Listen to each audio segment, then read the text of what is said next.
The opinions expressed in the following program are those of the producer and not necessarily those of WKTV Community Media.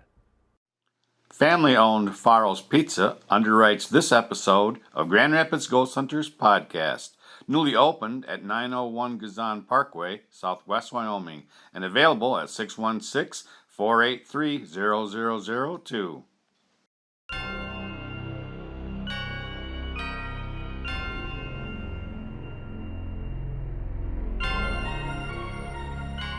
We hear things in the deep, dark night. We see things in the shadows, in the corners of our eyes. In mind and dim light, we sense things when they just aren't right. Our dealings are not with human flesh and bone, but rather with an essence that defies even the basic laws of nature, like space and time. These elusive selves challenge our logical minds, forcing us to take faith in the unseen, the unsubstantiated. We cling to theory, statistical inevitability, and the imminent manifestation of mystery. Brought to you by WKTV, I'm one of your ghost hosts, Wayne Preston Curtis Thomas. Welcome to a very special episode of Grand Rapids Ghost Hunters podcast. As always, we ask that you please keep an open mind about things that you might not easily believe as we explore the mysterious. We have a very mysterious guest with us tonight, but first, let's meet my co-host. Hello, everybody. I'm Brandon Jose. Our guest is a Michigan homegrown legend. I first interviewed her on my show, Cryptic Frequencies, Blog Talk Radio, so you can check that out. It's still out there. Maybe check Across the Golden Veil. That was with the Mama Mary Bassett that I first interviewed. Amberrose Hammond is an author of several books. She's a ghost hunter, paranormal investigator, researcher, and historian. She's one of the best orators I've ever met on the planet, male or female. Please welcome Amberrose Hammond. Thanks, Wayne. You are way too nice. I don't deserve that. Oh, yes, you do. You have a great voice, and you're out lecturing now, too, right? Well, I've been lecturing since 2009. Okay. I do a lot of, I'm a lifelong library worker, and so a lot of my lectures are primarily in library world. But with the release of my latest book, Mysterious Michigan, in 2022, I jumped on some of the conference circuits in Michigan, such as the Mid-Michigan Paracon, the Michigan Paracon. What am I thinking? I'm blanking on some others. UFO Con. Like, I was at a bunch of them, so my name kind of floated around a little bit the past year. So, but it was cool. Yeah, and then see, that's what I noticed. I noticed people who are active, and then I might not even have noticed that you did write a new book. Now, this book, Mysterious Michigan, came out in 2022. Yep. Before that, you had Wicked Grand Rapids, published in 2014. And then you had Wicked Ottawa County, published in 2011. And then Ghosts and Legends of Michigan's West Coast in 2009. But you may have some other stuff, too. I know, because I ran into your name on this book here. But you didn't write this book, but your name's on it, Michigan's West Coast, with Diane. Yeah, those are cute. My publisher decided to adapt a lot of their local history books for children ages 9 to 12. So I didn't have to do anything. I just signed off saying, "Yep, you're allowed to take my work and give it to the littles." And it's just kind of a cute little addition that I can sell alongside my Ghosts and Legends of Michigan's West Coast. Okay, it's kind of a Reader's Digest version of Ghosts and Legends of West Michigan. And then Brandon has this book also, because we ran into you at Schuler's book. You were doing a book signing there. And then you you had some videos were really cool of Felt Mansion, I believe. Oh, yeah, I love the Felt Mansion. Oh, yeah, with this door closing and just spooking everybody out. I mean, you could tell that was the real thing. Yep. Oh, yeah. So, I mean, did I list all the books? That's it. That's all I have. Okay, because I wasn't sure about the ones that the children's versions of the, if I had all those or not, but. Nope, just that one. That's Okay. just the one I adapted. Now you do other things too. Do you do a podcast? Yes, it's called Ghostly Talk. It was one of the first podcasts really ever out there for the paranormal because it was before the word podcast was even created. Then when Ghostly Talk started in 2002, it was just internet radio. And you had to stream, like, it wasn't even streaming at first. It was just, you could download the file and play like a WAV file of it. And eventually it became streaming. And then the show was live. But that's how I met my husband. We've been together for almost 20 years because of that show. And we initially kind of retired it back in 2009. And then when we were sitting there not really doing the show, that's when the whole podcast wave like took over. And then our buddy Troy Taylor, who runs the Haunted America Conference, was having, I believe it was his 20th conference anniversary. It was like, hey, bring the old gang back, for an anniversary thing. And so in 2016, we brought the show back, and holy cow, we were just awash, a little speck in the ocean of podcasts, because it's just, I don't know if you remember this, Wayne, because I don't know how long you've been involved in ghost hunting groups, but back in the day, forming your own ghost hunting group was like the thing to do, especially when Ghost Hunters came out on the Sci-Fi Channel. Like everyone with this interest was forming their own ghost hunting group. Now I don't feel like that's the thing. It's everyone starts their own podcast, which frankly, it's a little more easier to do that because you can do it from home and reach more people. Right. But we brought the show back and we just do it for fun. We make zero money off of it. We throw some shows out there here and there. It's just nice to keep it going after all these years. Well, you never charged for ghost hunting either, did you? Oh, no. Right. No. Yeah. I mean, it's not a get-rich-quick scheme. No. I see in the background, Ghostly Talk, right? Paranormal Talk Show. Oh, yeah. Excellent. Yeah, that's our original banner. I didn't even, not even thinking that's right behind me. I'm actually sitting in our Ghostly Talk studio here. So, yep, that's our first banner going all the way back to 2002.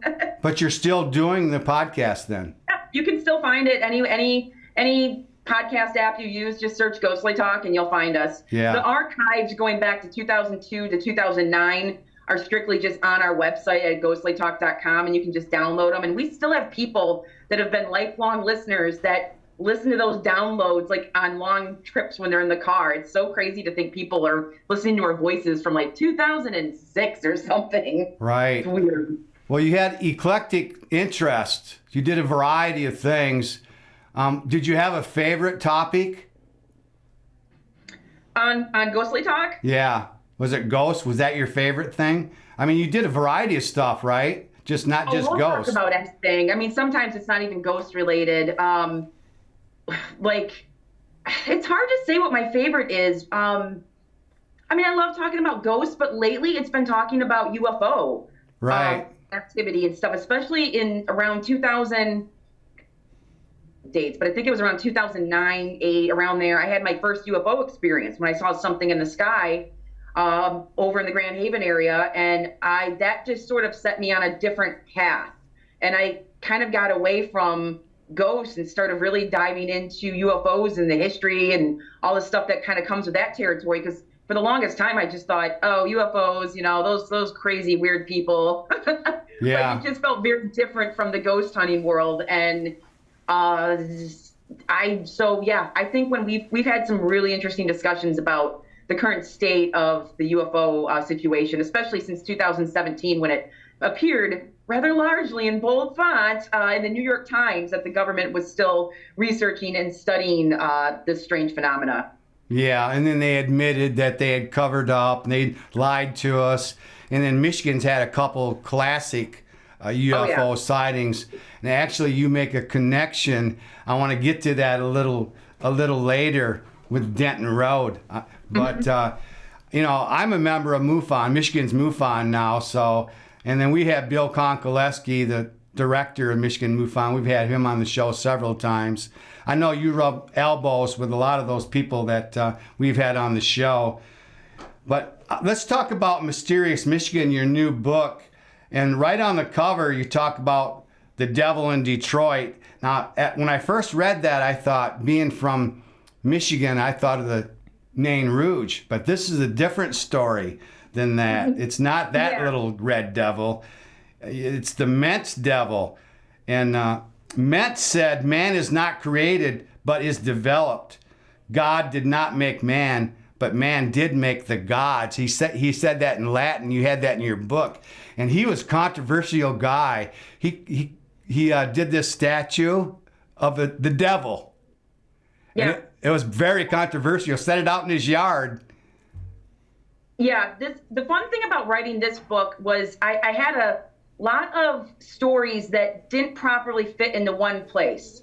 And my publisher, when I first started with the History Press, they really wanted very localized areas. That's why I have like a book about Ottawa County, Grand Rapids, West Michigan.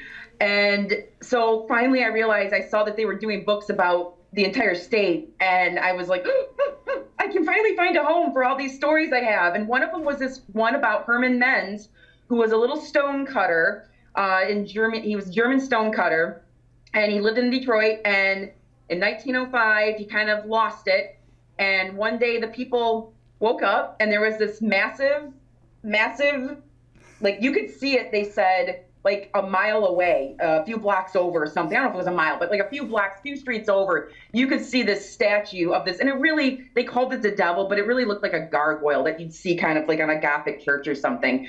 But Herman Menz was a tried and true atheist. And he did not like the fact that a lot of the local religious celebrations and things were getting kind of tax-free stuff and didn't have to pull permits for certain things where he had to do those things. And anyway, the guy just wanted to kind of mess with people. He put this statue out there, and he was not prepared for the insanity that ensued for like 2 weeks with people lining up to see this statue, which honestly, if you look in the book, it's just a picture. It's like, or it's a gargoyle. It's nothing like even that scary, but it's 1905. You know, people looked at things different. Yeah, you have a picture of it in the book, but that really caught my interest.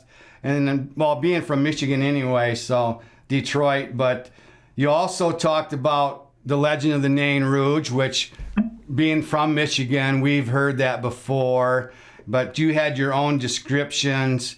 And one of the things you said when you were talking about how when Cadillac ran into the Nain Rouge, you talked about the maniacal laugh is the way you described it. I wonder if you can give us a maniacal laugh so we'll know what that is.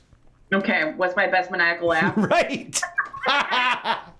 Yikes. Come on. Is that it? Did that work? That's it? So maniacal. I love that description, though. So it's supposed to be extremely wild or violent.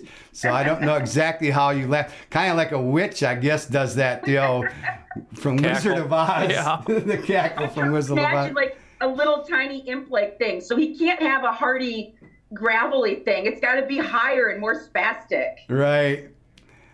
But yeah, great descriptions of the Nain Rouge. Like I say, even though I had heard several descriptions before, I really enjoyed your descriptions.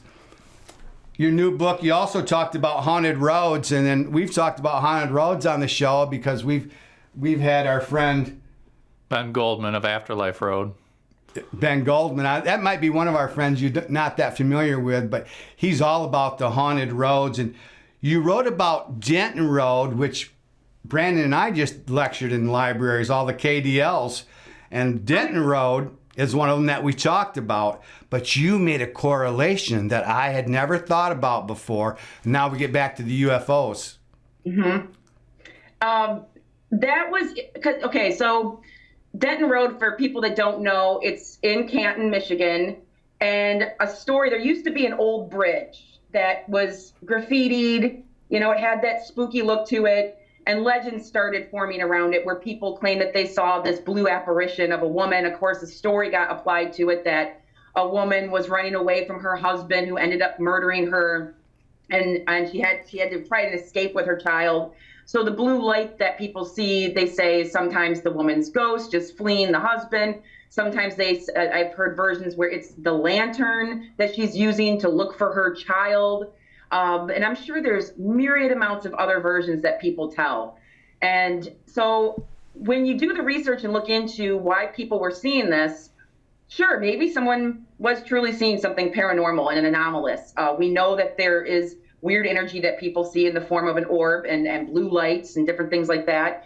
But then there was also Eastern Michigan University, and you had these students that were dropping their pledges off in the fields along Canton Road, giving them a lantern and saying, hey, find your way back to school and you'll get into the fraternity. And so often people would be driving along Denton Road in like the late 50s, early 60s, and they would see this light coming through the cornfields, and then stories can start. Oh my gosh, I was driving and saw this ghost. I saw something glowing in the fields. And then you get, there was another story where a woman admitted that her son would drive around in his car with a lantern on a stick and kind of make it look like something was zipping up and down the roads. But then you have people that have legitimately had experiences where they claim that lights came out of nowhere, hovered over their car, and caused their car to stop, which if you research UFO lore, that's one of the most common things people experience while in their car. Also, sometimes that sudden loss of time where your car starts back up, but it's an hour later. And then you have in that area the swamp gas case that happened back in 1966, which is one of the biggest mass sightings early on. Like you said, Wayne, earlier, that Michigan has a lot of important UFO cases, and that's a big one because the government got involved, and that's where the term swamp gas comes from, because J. Allen Hynek, who was operating Project Blue Book at the time, gave an answer to satisfy the government and the people, which the people were really offended by the term, oh yeah, you just saw swamp gas, because these people know what they saw. So I do feel like there could be something in that area that you have a little like multitude of things going on. You have like people just pranking their pledges and making them do stuff. And then who knows, there could be some kind of strange light phenomena out there that also triggers these stories. But then when you get the stuff coming from above, you kind of have a little trifecta there of paranormal activity. Yeah, I love how you made the connection there. And then it was Ford. Before Ford became president, he was back there and he said, yep, hey, we got to look into this more closely. We got to set up agencies to look into this. This wasn't swamp gas, because this was reported by police and all sorts of legitimate people saw this. Yep. So, but I like how you made that connection, and I like how you include the hoaxes. And there's more in this book than just paranormal stuff. There's a lot of history in this book too. And Brandon likes that part of it because that's what he's really into himself. He's got a... Well, like history and the paranormal. But really, to get a lot of times know what you're dealing with the paranormal, you got to kind of know the history too. So, of like an area or like a case and stuff like that as well. Yeah, he was doing YouTube. He had something on YouTube, History Channel. I'm going to be creating a new podcast, Creators of History. I haven't started that yet, though. There's so much history in the paranormal. You know that all the research that you've done through the years, you know all that history that goes with it. But that made it more interesting to me, rather than just all the paranormal stories, which I've heard most of them, not all of them that you included, though. You also talked about witchcraft in this book here. It was kind of a scary story about a family where they thought maybe it was witchcraft, or that's what was suspected. Now, is that something that you researched? When I first started, I hadn't prepared myself for witchcraft. I made a folder of all different things I thought I should know to become a ghost hunter, but witchcraft wasn't on the list. Is that something you prepared yourself for? What I was looking for when I put that chapter in my book was this kind of old-timey superstitious belief that a lot of people brought over from Europe with them. And I would find as I was doing research, I would find these stories that were linked to allegedly witches, or someone dies because of witchcraft or something. And I started searching for specific stories on that and ended up with a little collection of stuff. One that involved a murder. A guy felt that he and his family were bewitched by his godmother. This took place in Trenton, Michigan. And he ends up going and killing his godmother and has no remorse about it whatsoever, and point blank tells the police the next day what he did. And when they ask him why, he's like, because she was witch. I had to kill her. Yeah. Like, she witched my family. I mean, like you couldn't argue with him. He just truly believed that was why everything in his life was going downhill. There was another family in Mount Morris, Michigan, which is near Flint, and they were completely just obsessed with the idea that they were also bewitched, to the point where they were shooting silver bullets in the air trying to keep witchcraft away. When they ran out of the silver bullets, they were just taking silver from their house and jamming it in guns. They were doing weird stuff like cutting the ends of their fingertips off to bleed the evil out of them, which they were even cutting the tips of their animals' ears off. And all of these superstitions come from, like I said earlier, like a lot of this stuff came from Europe. I don't want to say like lack of intelligence like brings about this. It's just what they knew, what they believed. And I just found it interesting how much of that stuff still kind of was part of our world then, even after something like the Salem witchcraft trials, which, you know, people know was like a horrible, horrible thing. It just still existed. So I was able to find a little home in this book for those kind of weird stories that just don't fit neatly into things, because they're not like, you know, it didn't involve ghosts. It wasn't, Right. I don't consider that something paranormal to me. It was just, I think, historically interesting. Yeah. And another thing they were doing was fires. They had all the fires going around their yard and in their house. It was like summertime. It was hotter than heck, but they had all the windows covered and this fire going. Yeah, all kinds of superstitions that they believed. Yeah, great story though. Did you ever run into anything when you're out investigating that you thought might be witchy?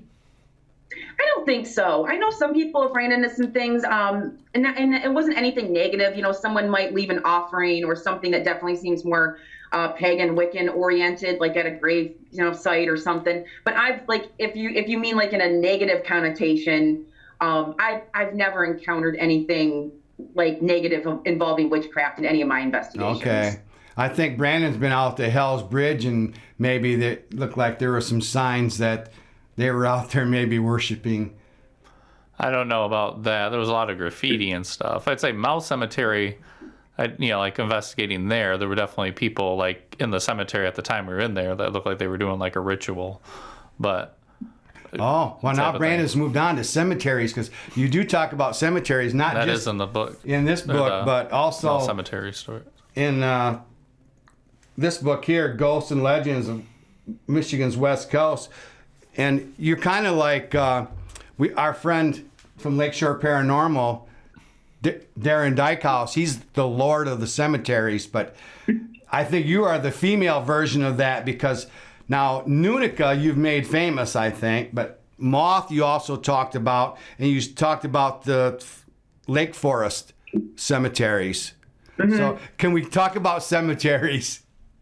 I love cemeteries. I feel like they're outdoor museums. Oh, wow. It's just a wonderful place to like go explore. I love the architecture. I love the stonework. I love just sometimes grabbing a name from a tombstone and just being like, I'm just gonna go do ancestry on this person and see what I can find out. I absolutely love them. I've loved them since I was a kid. But when I got into ghost hunting, naturally you think, oh, where do I find ghosts? Oh, a cemetery. Yeah. So like your first places that you stomp around tend to be like graveyards. And so in growing up in West Michigan in the Grand Haven area, naturally we would hang out in Lake Forest Cemetery, which is in Grand Haven, and Nunica, which is just nearby, in Nunica on the highway there.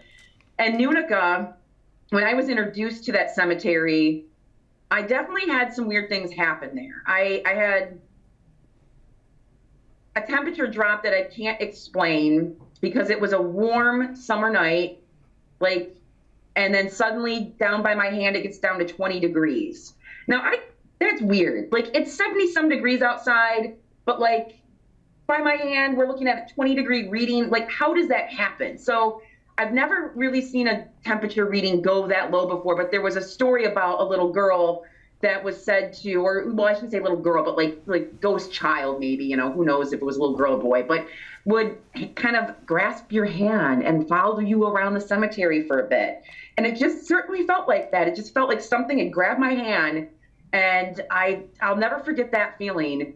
And then there's the cute things in that cemetery, like the grave of Mr. Bond, who was a Civil War soldier, and he's known to like touch women's butts and sort of get a little like fresh, which I love. I think that's so cute. We've seen that at places. Yeah, those kind of stinker spirits, I guess. I don't know. But Nunica has always been a really popular cemetery. It has a vibe for sure. I don't know. There's a lot of interesting. There's some murder. Like does anyone? Okay, I hope you guys can't hear my pet who is incessantly whining at our door. No, I don't hear him. Okay, good. But cemetery has an interesting history. You have a lot of people buried there from the influenza outbreak in the early 20th century. A lot of children are buried there from the influenza outbreak. We do cemetery tours through Loudoun District Library in Grand Haven, and they're called Wicked tours. We don't do ghost tours, but it all circumvents around true crime. Sometimes it doesn't have to be a murder. It could just be someone being a stinker. And my co-person on that tour, we were thinking about doing Nunica, but we know we'd have to do registration because it's so small and we could only take like 20 people with us. But she did finally put out a Wicked Nunica presentation that she just gave this year. And like almost 100 people showed up at the Nunica Town Hall. And it was all just to hear the cool true crime stories about some of the people buried there. So hopefully we'll be able to kind of bring that more to the public if you enjoy true crime. And then I'm certain like some more ghost stories will come out of that. Like someone will be like, oh, I bet that murder victim, I bet you that's this ghost or something. People love to make their connections. So yeah, the tours, that was on my list to talk about. So did you charge for tours? How does that work? Nope. We've done those for years now through Loudoun District Library. We will do them in person. Typically, we'll do Lake Forest Cemetery, Robinson Township. We've done Grand Haven Township's the other one, and people just show up and we take you around the cemetery and we tell you true crime stuff. We've had some people leave every once in a while. Like one couple will walk off because we kind of specify this isn't a ghost tour, and then like two people just wander off. Like, you guys are going to hear about bloody murders and weird stuff. Like, what? Why are you walking away? Yeah. But it's been fun. So no, those are just strictly through the library. It's just a local history program.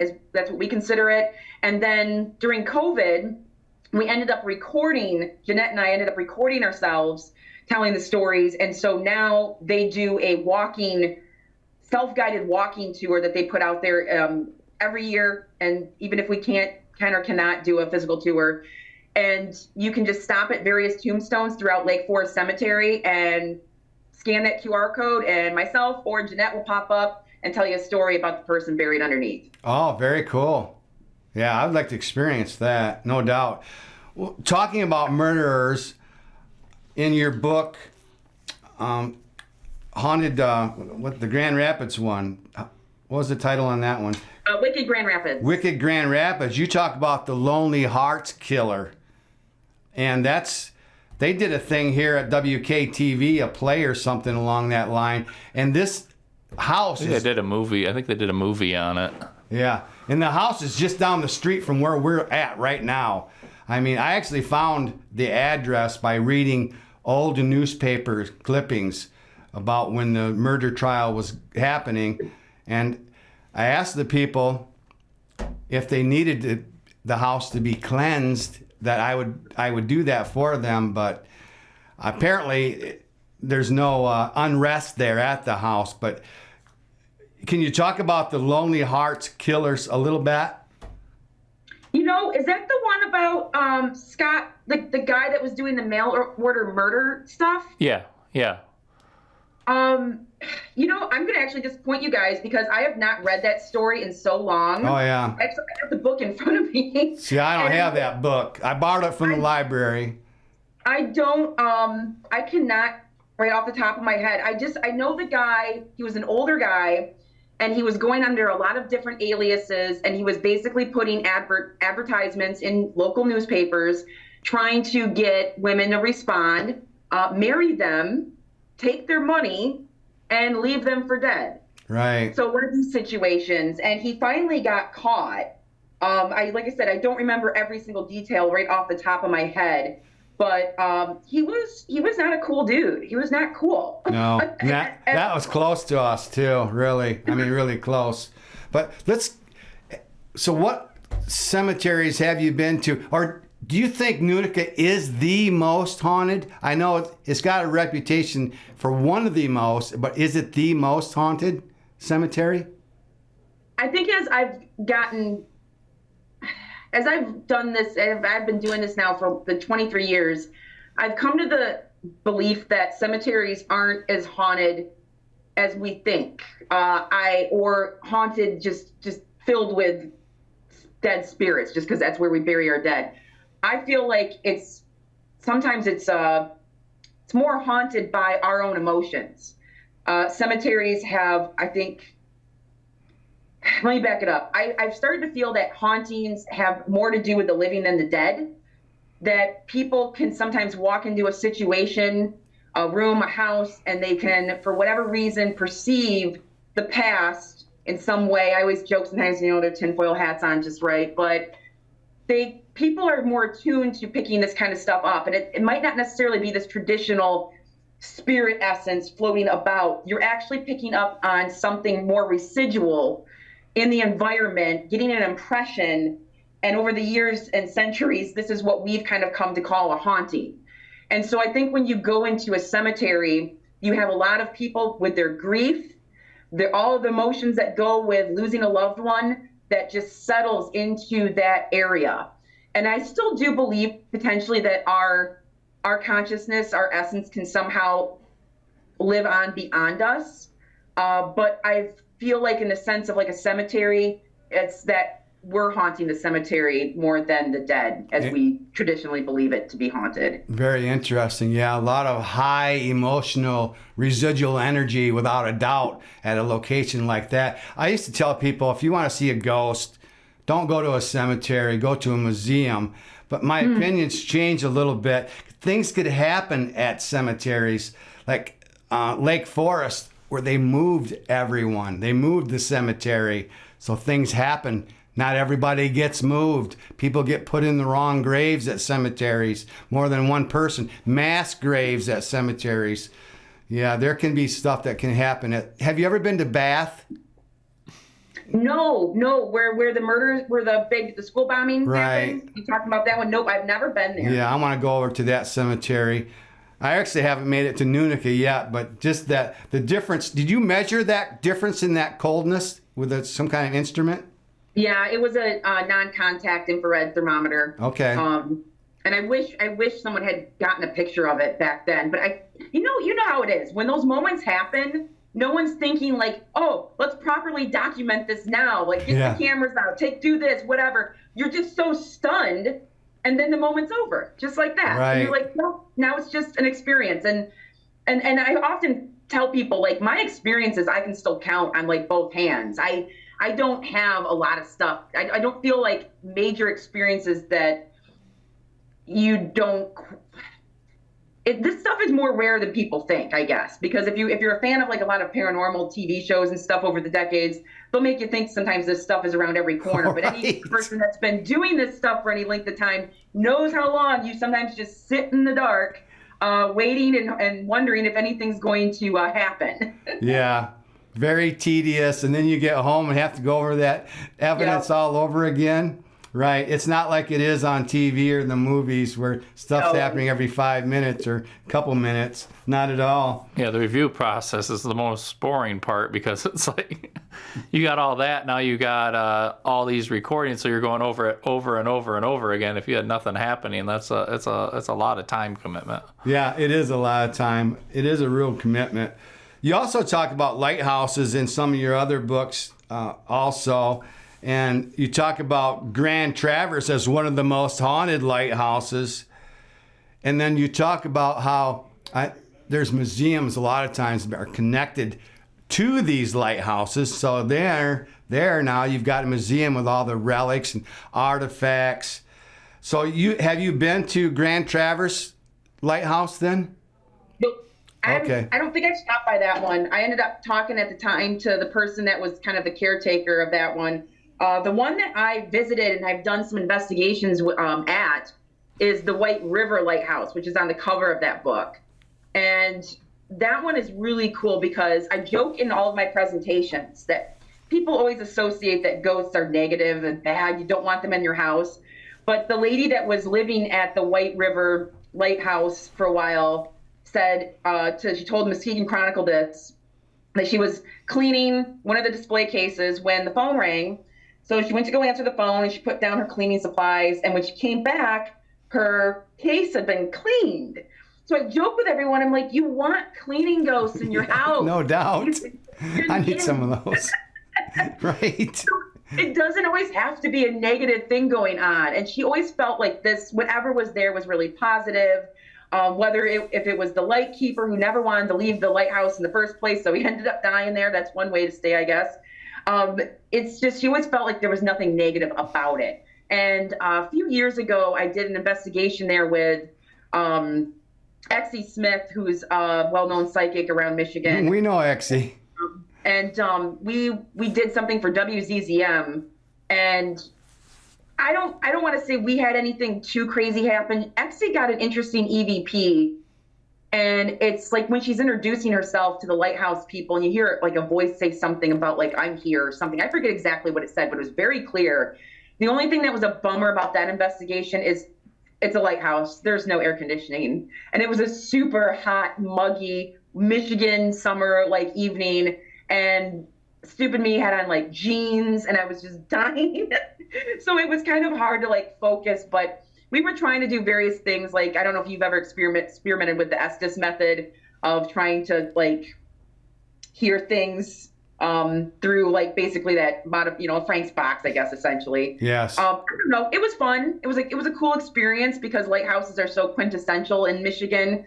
There was a lighthouse in Silver Lake, and I know it's one of the tallest on our lakes, and it was never open to the public. And one day when it was open, I happened to be at Silver Lake and went to the top, and there was a docent up there. And I was like, oh, what's the story? What's the ghost story about this light? And she's like, no ghost story, none here. And I'm like, wow, that's like the only lighthouse that doesn't have one. Exactly. Because every single one seems to have a story connected to it. That's, I think, one of our cooler parts of our maybe Great Lakes ghost lore is our lighthouses and our ghost ships. Yeah, right. Ghost ships too. We have like 129 lighthouses, and out of that, 30 of them are rumored to be haunted. So 1/5 of them are haunted, rumored to be haunted. And I think might be a lot of this residual energy from this lighthouse keeper doing his job day after day, and after he's dead he's still doing his job day after day. But there are reports of intelligent responses too, like you talked about with Exie, Suzanne Smith. She sees ghosts everywhere she goes. Yeah. So I'd like to hang out with her, without a doubt. But another thing, in your book, you talk about Marion Spore Bush. That you want to hang out with Marion Spore Bush. Yes. And then, so I did a couple things in the background here that are like World of Flame. My versions of World of Flame, see? Oh, I love it. That's what that is back there. And you talk about World of Flame. You also talk about, I've heard it entitled New York Wind, but the title really is just Wind. Yeah. You want to talk about that painting or how Marion works? Yeah. Marion is absolutely one of my favorite people ever. I have been researching her since 2012. And she was another person. I didn't know where I was going to insert her story into what I was doing. And I'm not done researching her, and I'm going to do hopefully some bigger stuff with her. But I was looking up people that felt their art was directed by spirit. And I happened to find her, and she was Bay City's first female dentist. And she opened up a practice around 1900. And she was really super successful, really good at what she did. And she had this practice for like almost 20 years. And then her mother died. and her world came crashing down. And at this time in 1920, when her mom died, it was 1919. And Ouija boards were really, really popular at this time, especially because we got World War I, which had just ended. Anytime you have like this huge amount of life lost, interest in the paranormal always goes up. And so Ouija boards were a popular tool that people were using, hoping to connect with loved ones again. And they didn't quite have the stigma that they have now, thanks to like movies like The Exorcist and like Hollywood. They were kind of they weren't as like, oh my God. Like, of course, some people thought they were still bad, but whatever.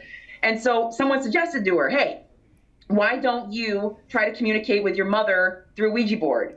And she was like, well, okay. And she picks one up and she looks at the instructions, and the instructions say, you need 2 people, right, and this is just a game. And she was like, oh, come on. Like, I can't contact my mother this way. Like, this is an insult to her memory. And so she moves on. She puts the board, just, stuffs it in a drawer. And then something happens. Some friends of hers had been yachting up in Lake Huron, and they had a Ouija board with them, and they were using it. And every night they were getting the same communications from this spirit who kept saying kind of variations of a theme on his name.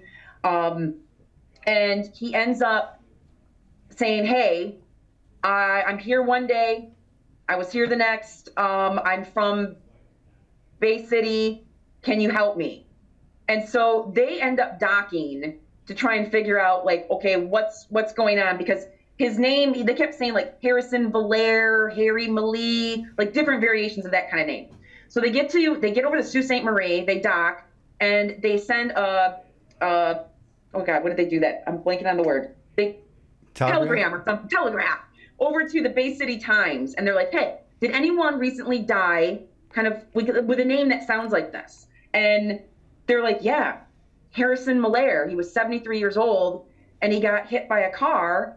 And then the weird thing is that Marion happened to be behind the car that hit this man. So she saw it happen and she was like, that's it.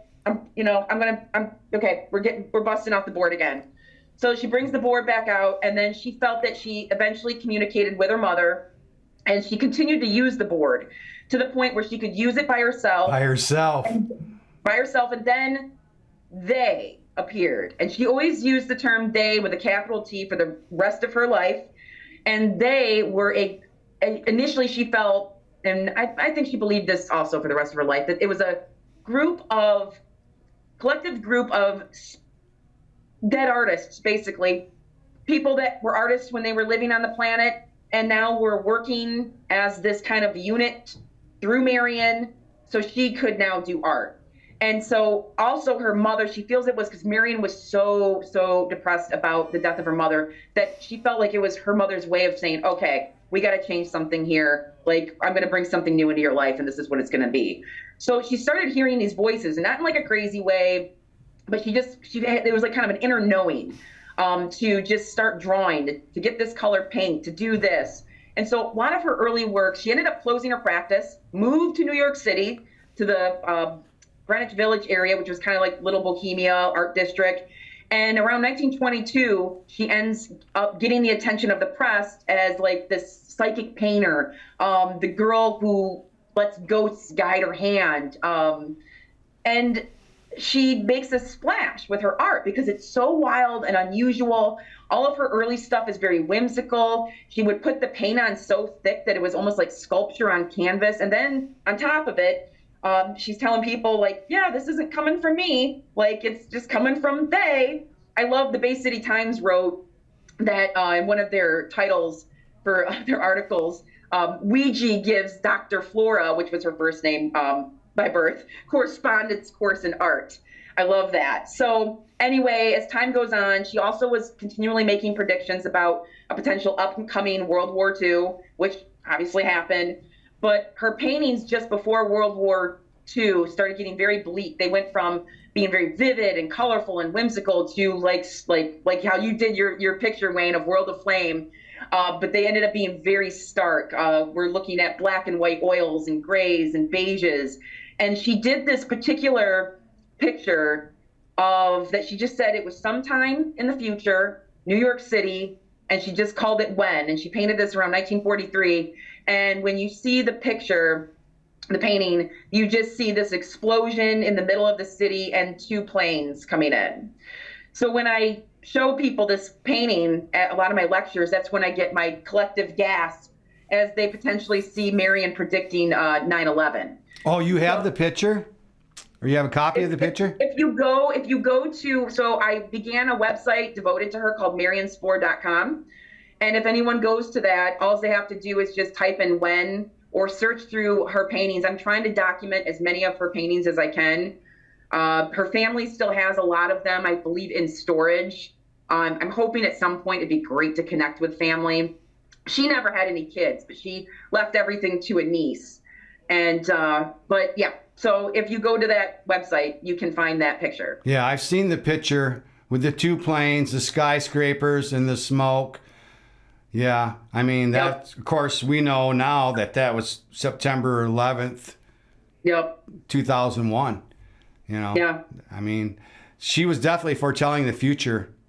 Oh, yeah. So Yeah, that's why I took World of Flame and tried to figure out something other than a more creative way, other than just the world burning, although it seems like this year there was fires everywhere. The world was on fire, but Right. I mean, COVID seemed to affect the whole world. So I went with that for my interpretation of it. But I would like to hang out with Marion Sporebush too, without a doubt. I'm lucky that I found 4 of her paintings on eBay back in like 2013. Someone was just selling 4 smaller ones because her stuff was usually done on like a mass scale, like 3 by 5 feet. And these were smaller. And so I do at least, I keep them in my bedroom. So it's like, you know, I feel like I got a little piece of her like with me at least, which is really great. Yeah, I really would. I mean, she was skeptical of what was going on at the time with a lot of these psychics and that were fakes. Oh, yeah. And they were caught as being fakes. You know, Yep. fake seances and stuff. Have you ever messed with a Ouija board? I love Ouija boards. Oh, do you? I adore them. I collect them. I have Oh. a ton of my oldest ones from like 1913.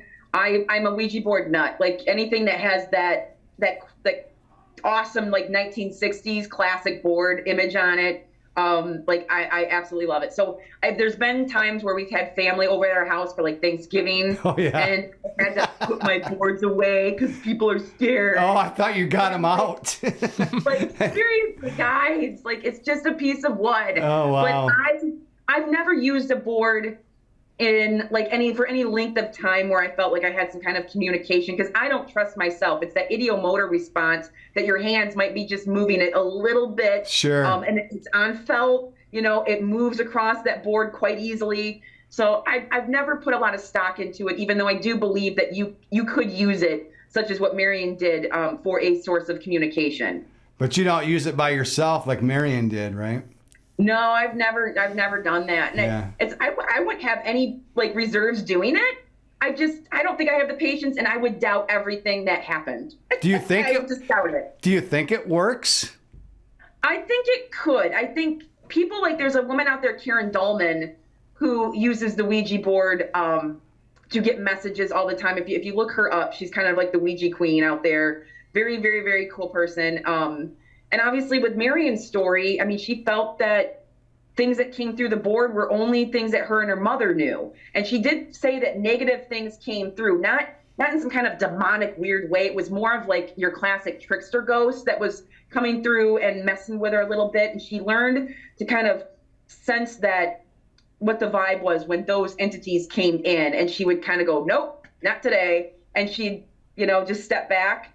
And she learned how to kind of block that stuff out. And after that, that's when she really felt she was able to have a clear communication line with her people that, she called they. Yeah, I like her approach because she said that they told her, don't ask us questions. We don't want to answer your trivial questions. We'll tell you what we want you to know. Mm-hmm. And then that's the kind of approach that I took ghost hunting. I thought like too many questions might not be good. Just let the ghost tell you what they want you to know. Right. Yep. That's hard to do though, to be that patient and that quiet. Brandon, that's why I like ghost hunting with Brandon, because he's he doesn't really step on too many toes. I mean, you get people asking questions, they're layering their questions on top of each other, not giving the ghost time to respond, right? But I do like Marion's approach. Now, another woman, as long as we're talking about women, Mina Decker, the Mina Decker story, because this was the first investigation I ever set up with my first team with Taunting Whispers, and we had WZZM coming there filming us. But I know you've got great respect for Mina Decker and the Mina Decker story. Yeah, that was when I put that story in my Wicked Grand Rapids book, because that's just strictly a true crime one. She is, from what I understand, she probably still is Grand Rapids' oldest cold case. Right. It was never solved. It probably, by this point, all the main players have passed away, and it probably won't get solved. But who knows? I mean, a lot of these old crimes from around the world, sometimes we get shocked by DNA suddenly shows up from something and makes a connection. So Mina, when she was, or Mina, I've heard both terms, Mina. Right, I heard Mina. I want to say it was Mina, like coming directly from her family. So I always say Mina, but she was 19 years old and she was just working in 1938. And she ends up being found sometime after lunch, just with her skull bashed in. She's barely alive. There's a hammer there. And for the longest time, they blamed this guy, Kelvin DeBlay. And I know one of the main guys that kept this, was always on the police force and always looked at this case constantly, just would bring the files home and check things out and just think about it. I think really Kelvin, for the longest time, like a lot of people believe he did it, but it was just circumstantial evidence. You couldn't link anything. That's so frustrating being back in the day, where like now, it'd be so easy to like put someone away. All right, DNA. They had some kind of truth serum that they were giving them back then. So the location is 64 Ionia, downtown Grand Rapids. It was the third floor of that building. But when I was in that building, Rich County was at the bottom, and they had seen full form apparitions in the basement, and we actually did get to go up on the third floor after that. And I actually had the story. I had a hammer in my hand to tell them the story, but we were there originally on the anniversary, and it was my first case I ever set up. I had lofty goals. I thought we were going to uncover evidence to solve this unsolved mystery, this murder mystery, but little did I know, but I was there. I spent a lot of time there. I even spent time there in that basement, basically by myself, while business was going on upstairs. I know they say don't hunt alone. I wasn't necessarily alone, but I really wanted to try to get some evidence to try to solve that case, but I had a lot to learn. That was my first case. I had so much to learn. And that was when I put that story in that book. I got permission from her brother, who was very old at the time, but like someone I knew him, and I asked if it was okay if I published her senior picture in the book. And they knew my in-between guy. I'm blanking on his name right now, but he knew what I did. He knew I was into ghost stories and had written about this. And he's like, you're not writing about her ghost, are you? And I was like, no. I'm just writing about the murder case, and that's it. Like, I'm not mentioning a ghost in this book, nothing. It's not about that. And then her brother was like, okay. So they get very bothered. Her family get bothered by the fact that people hunt her ghost. And you do find that, like, when we do our Wicked Cemetery tours, we keep our tours, basically our cutoff is kind of like, we do this 1930, early 30s bank robbery case that had happened with Babyface Nelson in Grand Haven. Oh, I love it. But, like, kind of keep our stuff going back to like the 1800s, because the connections are gone. There might be some distant family, but there's not someone like getting all mad because we're talking about their family that something happened only 20, 30 years ago. And so in Mina's case, this was also a situation where it's like her brother was still alive, and they were hurt when they heard people were hunting for her ghost. I mean, I Sure. can only imagine if, as a family member, thinking like, wow, like what if her ghost was sitting there? Like how sad that is to think. And then to just think that she's sort of a novelty now, and she's a form of entertainment for some. Yeah. So I was like, yep, nope, there's nothing about ghosts in that story at all. But I just feel it's a way to preserve her memory also. And just, it's, you don't want to forget these people when they died in such an unfortunate way. Yeah, I like your approach to that, right? And then that whole area, it's like all those buildings downtown are all connected. So right next door was McFadden's with the gargoyles up on the top, on the roof, and they had rumors of ghosts. The rumor was that there was a ghost of a female, but the full form apparition that the guy from Rich Coney saw was a male in just in white clothing. He thought it was a homeless person that was down in his basement. He went to grab his phone to call the police, looked up, gone, disappeared. So that's why I spent a lot of time there. That I can say I was young. That was my first case, but I do like the respect that you showed. Now, I like to ask people about confirmation, and they find confirmation different ways, through family, through friends, through certain synchronicities, certain significant coincidences. Have you ran into any of that stuff that said, Amberrose is on the right path, she's doing the right thing, the pieces are falling in place? Was there ever a time in your career that said, yep, I'm supposed to be doing this? Yeah, twice. Actually, kind of, I'd say this year, and also going back to 2005. So in 2005, I met my now husband, Scott Lambert, and he was, on Ghostly Talk. That's how I learned about him. I listened to him every week when they put out their show. And then we invited them over. We were having a paranormal picnic, real cute. But we invited these people out to talk, kind of like a mini outdoor conference. And we invited Ghostly Talk to come out to Grand Haven from Detroit. And so they came out. And we ended up hanging out all night and having fun. And Scott and I just seemed to really click. And so I was really kind of like, oh no, what do I do with this person? Like, they live 3 hours away from me, and I do not really like driving. And so I love heavy metal. I love old metal from the 80s. And none of my friends, growing up, all my friends liked metal and stuff and listened to it, but they would listen to all new stuff. And I really I grew up with family, my dad and mom that loved listening to the old 80s metal. And so there was this woman, Doro Pesch, who had a band called Warlock. She was from Germany and one of the early female-fronted metal bands. And so that night, I was sitting at work, and I was like, okay, so if Scott, who I knew loved metal, if he knows the band Warlock, that's my sign that I need to just go. Just go. Right. Well, then that night we would chat on back then it was Yahoo chat, and we were talking, and then all of a sudden he just says, "Dude, I'm listening to Warlock right now," and I'm like, what? Yeah. I remember my hand on my mouse was just shaking because I was like, that can't be that can't be a coincidence. Right. There's no way. So that was really weird, and so 20 some years later we're still together. And 18 years, almost 20.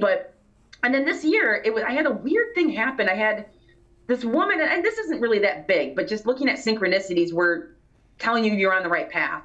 I had this woman at the Michigan Paracon come up to me after my talk, and she just looked at me and very, very bluntly just said, keep doing what you're doing. All right. You need to keep doing what you're doing. And I was like, okay. And she's just like, I just had to stop by and tell you that. And I'm like, okay. Well, then at UFOCon, I gave my talk, and we were at the mixer in the bar on Friday night, and this woman just comes up to me and goes, they're telling me to tell you this. You need to keep doing what you're doing. And I was like, what is happening here? Same message. What? It's the same exact and the same urgency. And so I talked to her something and for a bit, but it was really weird. So that was kind of an interesting thing, because I always sometimes go, oh, should I just throw in the towel and quit all this and just, I don't know, do something different? But then I hear messages like that, and I'm like, okay, all right, I'm on the right path. I'm going to keep doing it. Yeah. So those are two of my kind of big bookend pieces right now, I guess, for On the right path. Nice. Yeah, I saw Scott Lambert in your acknowledgments. So I was going to ask you about that, but you answered that question. You know, for final thought, and we got to go hurry. Do you think death is the end, Brandon? No, I think it's just a different chapter. That's the best way I would put it. Okay. Is death the end? I'd like to hope it's not. I'm a little unsure. Sometimes my logical brain says when my heart stops, my brain's just gonna turn off, and that's that. But with everything I've researched and studied, and for how many thousands of years us as a human race has been studying this, and we have religions around it and everything, I'd like to think our consciousness carries on somehow. Yeah. I think free will. I think we're given free will, and it's what we do with that free will. That's why some people decide, even though their body is stopped working, their free will is still going, and then so it's making them a ghost because they can. So they're practicing free will. And I think time and space are different on the other side. So I have the inspirational thought, and then that show's over. And it comes from Irving T. Bush, which is the husband of Marion Spore Bush. And he says, "But this I know, beyond this strife, there is no pain. Somewhere the flowers bloom again. Death is not death, it's life." So I think it is definitely the next chapter. I don't know exactly what happens, but there is another step beyond this point. And we know we've ran into voices that are on that other side, or at least part way there. So Amberrose Hammond, you are a legend. You are one of the best orators I've ever met anywhere. Thank you. So I appreciate talking with you. Brandon, always a pleasure talking with you. Take care. I hope to run into you at one of your Paracons or library presentations sometime. Yep. Okay, take care. Keep doing what you're doing. Thank you. Peace out. Thank you, Wayne. Bye. Bye. Yep, bye.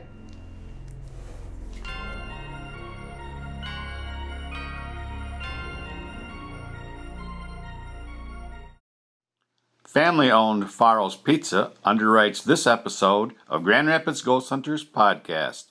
Newly opened at 901 Gazan Parkway, Southwest Wyoming, and available at 616-483-0002. The opinions expressed in the preceding program are those of the producer and not necessarily those of WKTV Community Media.